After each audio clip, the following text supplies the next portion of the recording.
Put your hand in front of your mouth. Say paper. Did you feel air? No? That's what holds you back. English PTK sound at the start of words need a stronger force of breath. It's called aspiration. Aspiration is essentially a delay between the release of the consonant and the start of the vocal cord vibration for the following vowel, resulting in a brief whisper of air.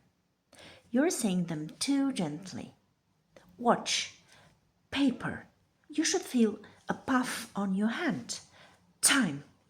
Air release on the T. Coffee. Air bursts on the K. Not just sound, an audible burst of air. Say these 5 times, hand in front of mouth. Paper time. Coffee cup. Take part.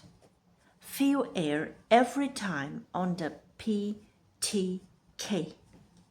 1 week. Check with your hand. This tiny air release is the difference between accent and native sounding. You're not adding volume, you're adding anatomy. Right now, say paper, hand up, feel air. Practice daily with your hand test.